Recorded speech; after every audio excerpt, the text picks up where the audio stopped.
시청자 여러분 안녕하십니까. 5월 13일 시사정담 시작하겠습니다. 시청자 여러분, 정의기억연대 이사장을 지낸 더불어시민당 비례대표 윤미향 당선자를 둘러싼 비리 의혹들이 사실관계 진실 규명은 묵힌 채 느닷없이 친일 프레임, 진영 대결 양상으로 비화하는 모습을 보이고 있습니다. 회계 부정 내지 횡령 의혹이 불거진 상황에서 명확히 기부금 사용 내력을 밝히면 될 일인데 진영 논리를 끌어들여 물타기 하는 것 아니냐는 비판이 일고 있습니다. 이종근 전 데일리안 편집국장님 나오셨습니다. 이 국장님. 네, 안녕하십니까. 지금 윤미향 당선자를 둘러싼 의혹이 아주 수없이 제기가 되고 있는데요. 네. 그 중에서 이제 가장 핵심적인 게 이용수 할머니가 제기했던 어디다 돈을 쓴지 모르겠다. 네. 그런데 그 이후 회계가 너무 엉터리로 되어 있었던 내용들도 나오고 네. 횡령 의혹이 들만한 사안들이 마구 불거져 나온 거 아닙니까? 네, 그렇습니다. 그래서 당초는 이용수 할머니의 기억이 좀 잘못된 것 같다. 네. 또는 여러 가지 뭐 사실관계에 대한 영수증도 내놓고 하더니 네. 뜬금없이 자녀 유학비 뭐 이런 문제들이 나오니까 네. 네. 숨소리까지 탈탈 털린 조국 전 법무장관이 생각이 난다. 네. 보수 언론과 미래통합당의 모략극이 아닌가 이런 생각이 든다 하면서 조국팔이 네. 진영 논리를 끌어들였어요. 네. 네. 윤미향 당선자가 왜 이런 걸까요? 사실관계를 명확히 뭐 밝혀버리면 끝나는 거 아닙니까? 그렇죠. 자, 지금 윤미향 당선자나 혹은 정의기억연대 이쯤해서 한 사나흘 동안에 언론에 대해서 이렇게 해명을 하는 것을 아마 이렇게 차근차근 보시면 말이 계속 달라지고 있다. 예. 이걸 느끼셨을 거예요. 네, 말도 그렇죠. 달라지고 말이 계속 달라졌죠. 예를 들어서 회계와 관련된 의혹들만 한 가지 이제 말씀을 드리면 이겁니다. 이 회계와 관련돼서 자료를 내기 전에는 이렇게 얘기를 했어요. 우리가 이렇게 30년 동안에 이 할머니들과 함께 이 일본의 그 반성을 요구하면서 배상을 촉구하면서 운동과 시민 단체를 하다 보니까 온갖 보수 또 극우 이쪽에서 공격을 당할 가능성이 너무나 높아서 정말 철저하게 모든 것을 공개적이고 투명하게 관리해 왔다. 예, 그렇죠. 라고 이렇게 단언을 했어. 거의 이때까지만 하더라도 아니 다 그럴 법하다.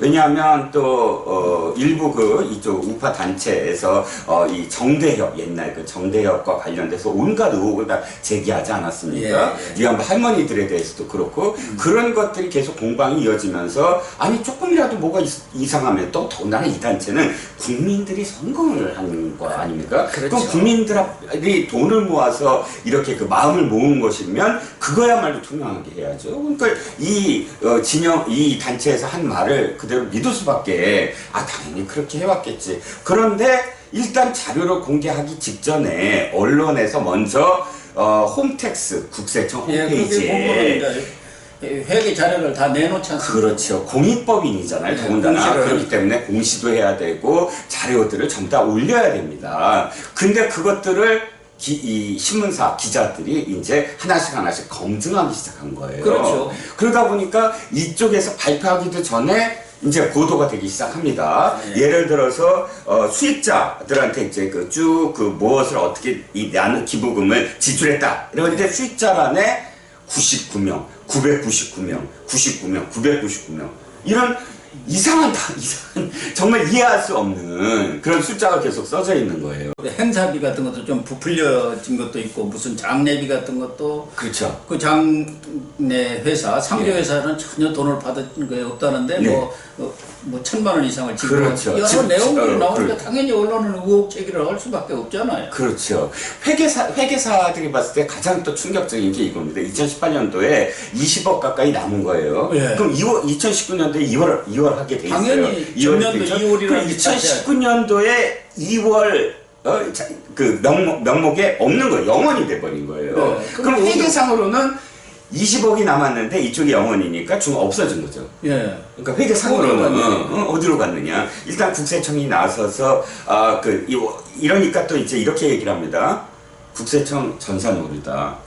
교수님, 국세청이 전산오류면 나라 근간이 흔들려요. 왜냐하면 국세청이 뭔가 오르고 있다 그러면 전 국민이 들고 일어날 겁니다. 22억 7,300만 원에 대한 게 어떻게 오류가 날 수가 있겠습니까? 그러니까 국세청이 펄쩍 뛰고 일단 국세청에서는 너희들 공시 따로 다시 해.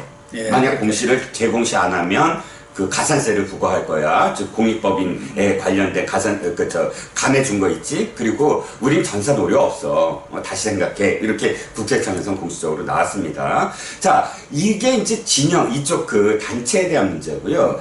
이렇게 되다 보니까 본인에 대한 의혹도 굉장히 높아지지 않습니까? 그렇죠. 이 돈에 관련된 문제들이 나오기 시작하니까 그러면 일단 첫 번째 알고 봤더니 딸이 미국의 유명 대학에 대학원이라는 기사도 있고 대학이라는 기사도 있고 하도 많아서 일리노이의 대학 UCLA 음대 어쨌든 미국의 대학이든 대학원이든 예비학교든 거기에 다니고 있다고 합니다. 근데 이건 사실인 것 같아요. 1억 원이 넘는 생활비와 그다음에 학비가 든다라는 건 미국에 자녀를 보내보신 분은 다 알 겁니다.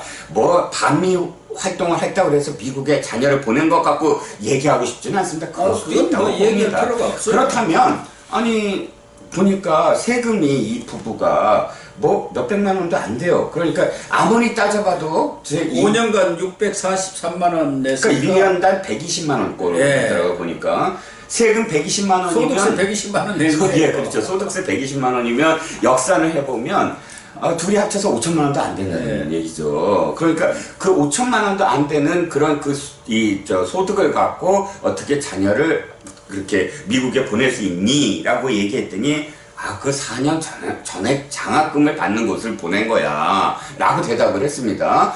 그랬는데 다시 이제 계속 기자들이 취재에 들어가니까 이틀 후에 말을 바꿉니다. 원래 그 부부, 그러니까 남편이 왜 남매 간접단 사건에 연루가 돼서 실형을 선고받고 복역하던 중에 이제 재심을 요구를 하고 하다 보니까 일부 무죄가 됐잖아요. 그래서 거기에 대한 보상금을 받았습니다. 1억 원이 넘어요. 그래서 그 돈으로 했다라고 얘기를 했습니다. 그런데 바로 반박이 들어가죠. 다른 어떤 사실이 밝혀진 게 2016년도부터 대학을 보냈는데 돈이 나온 건 2018년도예요.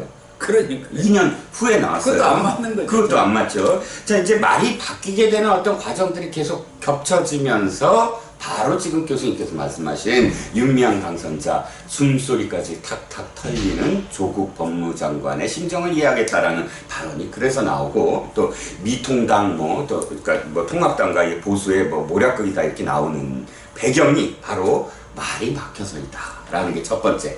두 번째는 조국처럼 나도 좀 보호해달라. 그런 의미가 저는 조국 따라하고 있어 보여요. 왜냐면 조국하면 완전히 막 그냥 서초동에 100만이 모였다고 하지 않습니까? 친문들이. 근데 나도 보호해줘야지. 조국 진영에서 달라들면은 보호가 되는 거죠. 그렇죠. 그래서 전혁 전 의원 있잖아요. 한나라당 의원. 여자 조국이다. 이렇게 또 비판을 했더라고요. 그렇죠. 그러니까 그 조국 그럼이 연상되는 게 어찌됐든 완전히 똘똘 뭉쳐서 진영으로 뭉쳐서 우리 편이니까 우리 편이니까 이거 보호해줘야지. 이게 확실히 조국이잖아요. 그 다음부터는 조국이 잘못하고 안 잘못하고 그건 따지지도 않죠. 묻지도 않고. 그러니까 팩트는 저리 가버리고 진영 논리만 있는 거예요. 그러니까 윤미향 당선자의 표현을 다시 해석기로 돌려서 번역을 해보면 이게 되는 거죠. 묻지도 따지지도 말고 내 편 들어줘. 그거죠. 나는 조국처럼. 나는 당신 편이 우리 편이잖아. 왜 나를 지금 보호를 안 해? 나서야 돼. 라는 메시지를 해준다는 겁니다. 그런데 이런 친일 프레임 또는 조국 프레임이랄까 진영 논리 네. 이런 것들은 지금 조국뿐만 아니라 이번에 윤미향 당선자도 써먹었는데 그 이전에 최강욱이라든가 황운하 이런 사람들도 다 써먹었어요. 뭐 이렇게 궁지에 몰릴 때면 그것에 대해서 팩트로 소상히 설명하든가 네. 그렇게 하는 것이 이제 정당한 방법 아니겠습니까? 그런데 또 잘못하면 잘못된 대로 시인하고 인정을 하고 사과를 하면 되는 거예요. 네. 그런 것은 안 하고 수구 반개혁식으로 몰아가고 진영 논리로 몰아가고 진실 자체를 물타게 해버리는 거예요. 네. 이게 지금 전형적인 수법 아닙니까? 그렇게 지금 수사에 들어가서 재판을 받을 사람이 저기 선거에 나오면 안 되는 거 아닙니까? 그래. 그게 상도이죠, 그 네. 완전히 도의죠. 근데 마치 그렇게 해서 당선돼서 나 다 심판 받았어 유권자한테 이게 무슨 인민재판입니까? 이 국회의원 선거가 무슨 재판입니까? 그러니까 국민들이 투표로서 유무죄를 따지는 거로 지금 최강욱이나 혹은 황운하 다 그러잖아요. 그러니까 이런 어떤 태도는 이 정부 들어서 정말 처음 보는 태도고요. 아무리 지금 보수파가 무슨 도덕성 운운했지만 이전 정부는 참 부끄러운 줄은 알았거든요. 왜 검찰 수감될 때 일단 그 송구합니다. 라는 어떤 태도는 보였다고요. 근데 지금은 도리어 더 화를 내고 조국 장관 재판 전 장관 그 재판 이번에 딱 하는데 시작부터가 이 말입니다. 내가 장관이 딱 되자마자 검찰이 나를 탁탁 털기 시작했다. 이거 음모론이잖아요, 일단. 피해자 코스프레 한 거예요. 그래갖고 수많은 고통을 당했고 지치지 않고 싸우겠다. 그러니까 자기가 아무 잘못이 없다는 그런 얘기 아닙니까? 그런데 이제 엊그제 시민단체에서 회견을 했잖아요. 네. 거기서도 그게 이제 주 내용 아닙니까? 물론 윤미향 당선자라든가 또 거기에 과거 정대뿐만 아니라 정의기억연대에서 활동하시는 그 활동가들이 위안부 문제를 제기를 하고 그것에 대해서 일본의 사과를 받아내려고 노력했던 것은 그건 뭐 당연히 인정을 해야 합니다. 그걸 인정 안 하겠다는 거 아니잖아요, 지금. 문제는 이용수 할머니가 이용만 당했다. 또 돈이 어디 쓰였는지 모르겠다는 그런 문제 제기를 했으면 거기에 답을 해야 하는 거 아닙니까? 그렇죠. 그래서 그 회계 문제, 또 횡령 의혹이 제기된 문제들에 대해서 이나영 지금 이사장이 회계를 했는데 그런 문제 제기하니까 우리가 왜 그런 회계 문제를 감사를 좀- 받아야 하느냐? 오히려 우리 속담에 뭐 방귀 낀 사람이 성낸다고 왜 그런 질문을 하냐고 막 삿대질을 하고 그랬지 그렇죠. 않습니까? 그게 말이 되는 거예요. 오직이야. 박지원 의원 같은 또 뭐 친여 네, 지금은 아주 정치인. 제일 앞장서시는 분 아닙니까? 예, 예. 그런 분도 아니 그 부분에 대해서는 그런 그 회계 내역이라든가 또 지출 명세서 이런 것을 명백하게 공개하면 될 일인데 왜 그러냐고 오히려 야단을 치고 있잖아. 네. 그 이나영 이사장이 이런 말을 했더라고요. 뭐냐면 세상에 어떤 NGO가 상세 지출 내역을 전부 다 공개하냐. 근데 진짜 제가 이해가 안 가는 게 세상에 어떤 NGO가 상세 지출 내역을 공개 안 합니까? 그러니까 NGO는 순수성과 투명성이 생명 아닙니까? 그렇죠. 왜냐하면 운동의 활동의 순수성. 그렇죠. 뭐 친정권 지금처럼 관제 뭐 이런 활동하면 안 되고 또 하나는 투명하게 운영해야 하는 거. 네.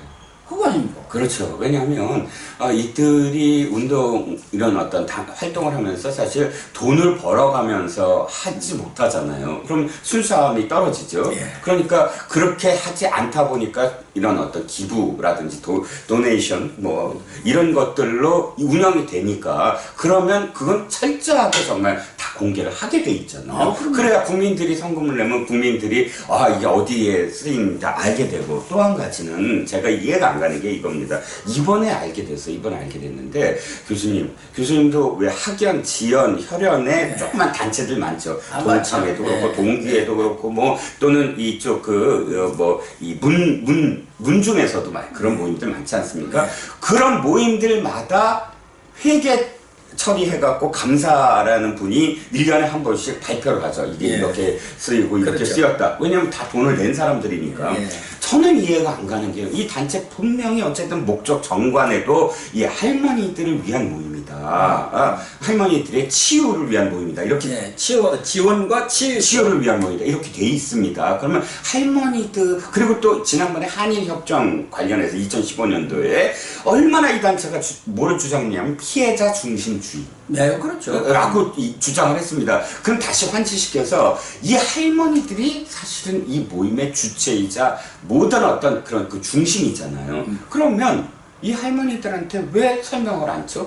설명을 해야 될 거 아니에요. 1년에 한 번씩. 당연히, 우리가 지금 돈을 이렇게 모았습니다. 그리고 이렇게 쓰였습니다, 할머님들. 라고 보고를 해야 되는 거 아닌가요? 근데 한 번도 들어본 적이 없다는 거예요. 아니, 그러니까 지금 보니까 할머니들한테는 얘기도 안 했더라고요, 보니까. 네. 한 번도 이런 보고를 안 한 거예요. 나는 그 보고를 안 했다는 것도 전혀 이해가 되지 않고, 또 한 가지는, 이 윤미향도 그렇게, 윤미향 당선인도 그렇게 얘기를 했죠. 탁탁 털리는 느낌이다.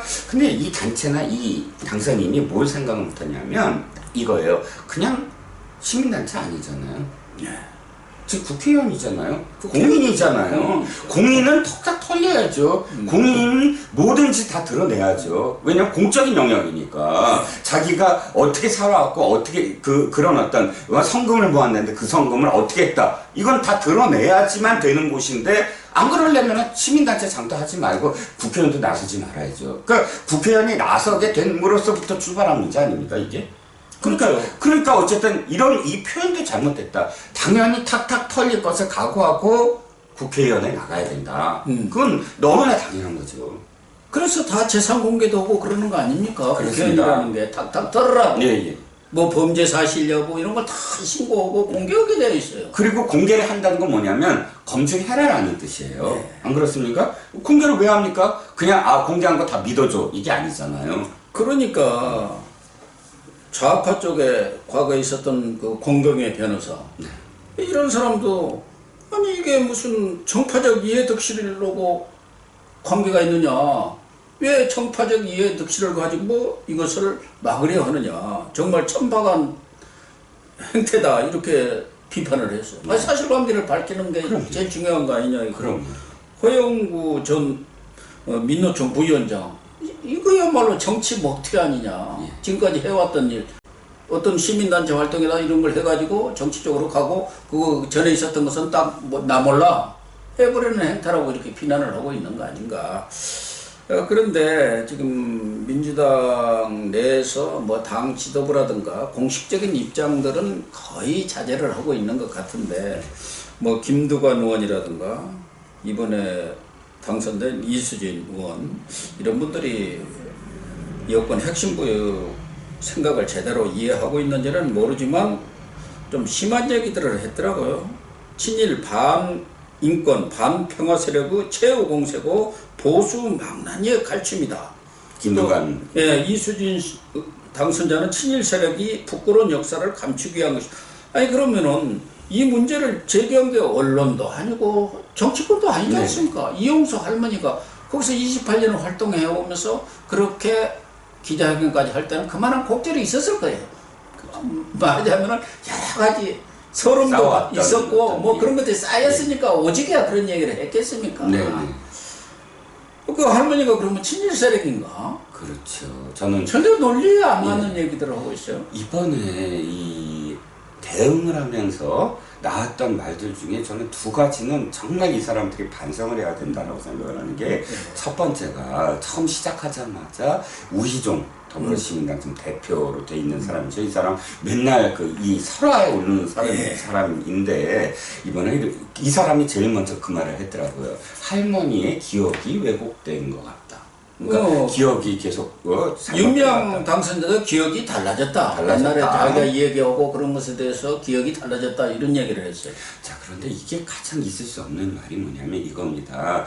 지금 이 정대협부터 이 정의기억연대까지 일본에 대해서 반성을 촉구하고 배상을 하라고 요구하는 가장 큰 어떤 그런 근거가 뭐냐면 이거예요. 일본이 그럼 증거 있느냐? 라고 했을 때 할머니의 존재 자체가 증거다. 그리고 그 기억이 할머니의 바로 증거라. 기억이 바로 증거다. 라고 이야기하잖아요. 네. 그러니까 할머니의 기억이 가장 소중하고 할머니의 기억으로 증거를 하는 거. 기억으로 사람이 가장, 있는데 예, 그걸 당했던 사람이 이 단체가 존재하고 있잖아요. 그러면 그런데 그 할머니의 기억을 갖고 뭐 흔들리고 왜곡된다라고 얘기한다면 자신들의 존재를 부정한 거나 마찬가지 아닙니까? 그렇죠. 그렇기 때문에 이 단체 이름이 정의 기억연대 아닙니까? 네. 근데 그 자신의 어떤 존재를 지금 흔드는 발언들을 하고 있는 거예요. 자가당착이죠. 할머니가 지금까지도 그 전주에도 그 전전주에도 수요 집회 나와서 이야기하고 그 동영상 보면 이분의 기억이 뭐 흔들린다고요? 아주 또렷또렷하게 말씀하시고 저 또렷또렷하고 정확하고 논리적으로 이번 말씀. 대구에서도 대구 풀 버전을 제가 봤거든요. 아주 그냥 또랑또랑하게 한 가지 한 가지를 논리적으로 순서대로 말씀을 하시더라고요. 그런 이런 분의 기억을 갖고 이야기한다는 건 정말 좀 부끄러워해야 될 것 같고요. 저는 내 친위 프렌드 그렇습니다. 시작이 이용수 할머니였고요. 지금까지 언론 보도가 무슨 지금 정의기억연대의 활동이나 혹은 할머니들의 그런 어떤 과거에 대해서 사실 여부를 따지거나 또 이 활동이 잘못됐거나 일본에 배상 촉구하지 말라거나 이런 내용 한 가지도 없습니다. 없죠. 중요한 건 이 단체가 어떤 단체든 상관이 없다. 국민성금을 모았고 이용수 할머니 표현대로 수요 집회 때마다 중학생들이 여중생들이 자기의 그 주머니를 해서 1,000원, 2,000원, 만원 이렇게 꺼내놓은 것을 대해서 그 할머니 당사자가 믿을 수 없다라고 얘기했으므로 정확하게 상세 지출 내역을 보여주면 된다. 아니면 그게 진짜 하기 싫으면 공적인 외부 감사를 받아라. 그러면요. 두 가지 중에 한 가지만 하면 된다라고 이야기하는 것이지 무슨 이것을 뭐 프레임에서 무슨 너네가 지금 반의를 잘못했고 이거 얘기하는 게 아니지 않느냐라는데 친인 운운한 건 문제의 본질을 회피하려는 거다라고 그러면요. 할 수 없는. 다만 저는 주목한 것은 더불어민주당은 이 문제에 대해서 직접적인 언급을 거의 하지 않고 있습니다.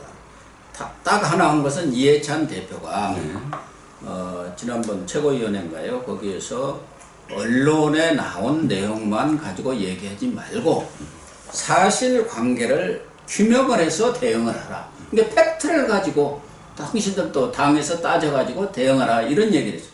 근데 과거 조국 사건이 났을 때는 그것에 대해서 나라를 어지럽히는 일이고 반개혁 세력들이 검찰이 기득권을 지키기 위한 그런 반발이다 이렇게 규명을 하면서 적극 감싸게 나섰거든요.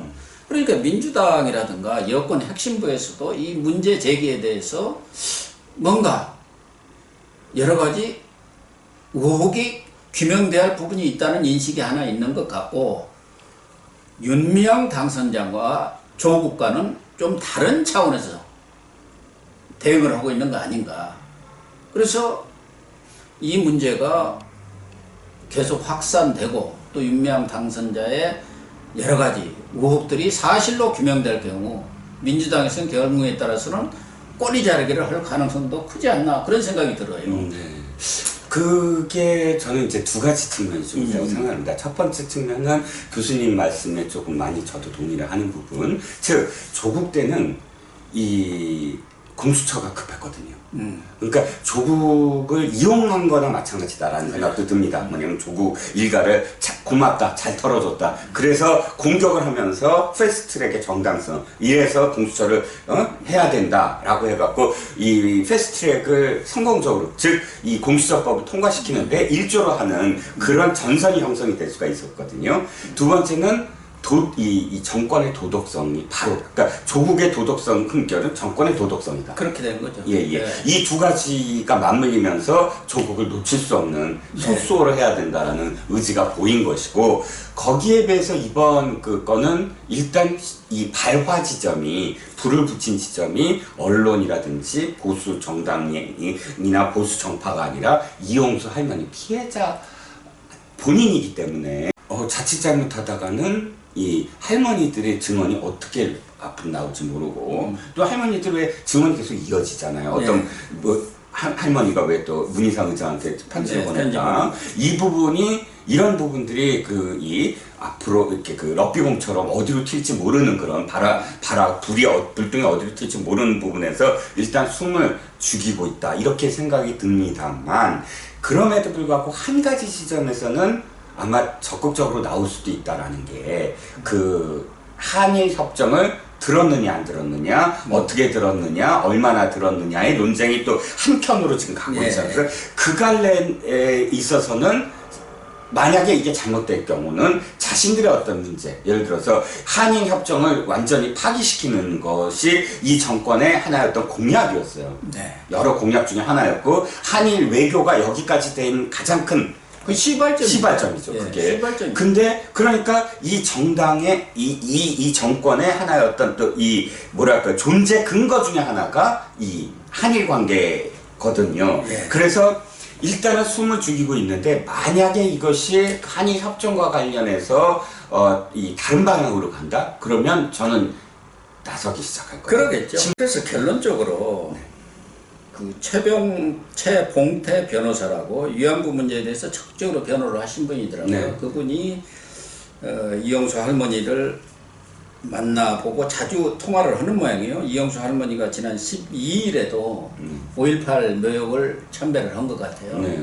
그 이후 이영수 할머니가 기자회견을 한 것은 뭐 그런 회계 부정이라든가 그 의혹이라든가 그런 부분에 대한 섭섭함도 있지만 이 정부가 문재인 정부는 말하자면 한일 위안부 협정 그게 흠결이 있다고 파괴된 이후 위안부 문제에 대해서 거의 방치하다시피 하고 아무런 해결 노력을 기울이지 않은 데 대한 어떤 좌절감, 섭섭함 이런 것을 반론하는 것 하나를 이렇게 제기를 했더라고요. 그래서 저도 거기에 공감을 하면서 이 문제는 자꾸 확산될수록 어떻게 보면은 우리나라의 망신 아닌가. 그럼요. 예.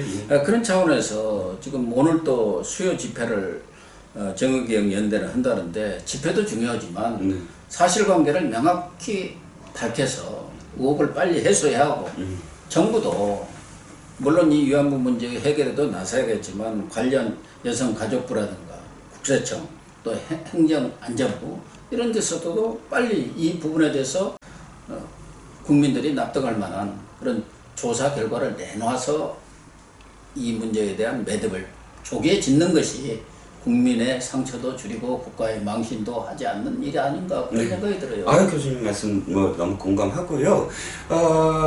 이 정권이나 혹은 정의기억연대 유명 당선자가 지금까지 주장했던 대로만 하면 됩니다. 뭘 주장했냐면 이 모든 것들은 피해자들이 의사에 따라서 결정돼야 된다는 거예요. 그게 피해자 중심주의잖아요. 그러면 지금까지 할머니들의 이 발언, 생생한 발언은 이번이 처음이었어요. 이영수 할머니가. 그렇죠. 그래서 뭘 요구하냐면 윤미향 당선자 같이 중간에 끼어갖고 할머니들 내가 대변할게 나한테 얘기해 내가 다 얘기해 줄 수 있어 뭐 지금 이나영 무슨 뭐 이사장 이런 사람 다 제외하고 할머니들이 직접 나서서 이 상황에 대해서 얘기를 들어보는 것 전 그게 가장 중요하다고 봅니다. 이용수 할머니만이 아니라 진짜로 이 한일 협정 이후에 그 돈 문제라든지 그걸 직접 들은 사람이 있는지 또 윤미향 당선자가 그거 돈 받지 말라고 강요한 적이 있는지 이런 문제들 또 설명을 제대로 들었는지 뭐 이런 문제들과 관련해서는 피해자 중심주의 피해자 할머니들의 그 의사대로 지금까지 이루어졌는가에 대해서 정확히 따져봐야 된다. 그래야만이 이들의 사실 목표 그러니까 일본에 대해서 배상을 받고 사과를 받아낼 수 있다라고 생각이 든 거죠. 네, 우리 이국장님 말씀에 전적을 공감을 표시를 하고요. 시청자 여러분, 그렇지 않아도 코로나19 사태로 우리 국민들이 여러 가지로 어려움에 처한 상황 속에서 이 정의기억연대 특히 위안부 할머니들 그 한과 눈물이 서린 그러한 문제를 가지고 갑론을박하는 것은 뭘로 보나 도움이 되지 않는 일입니다. 이 부분에 대해서 정의기억연대는 물론이고 정부 측에서 적극적으로 나서서 진실을 사실관계를 명확히 규명해서 국민 앞에 밝히면 되지 않겠나 그런 생각을 합니다. 오늘 방송 마치겠습니다. 시청해 주셔서 감사합니다.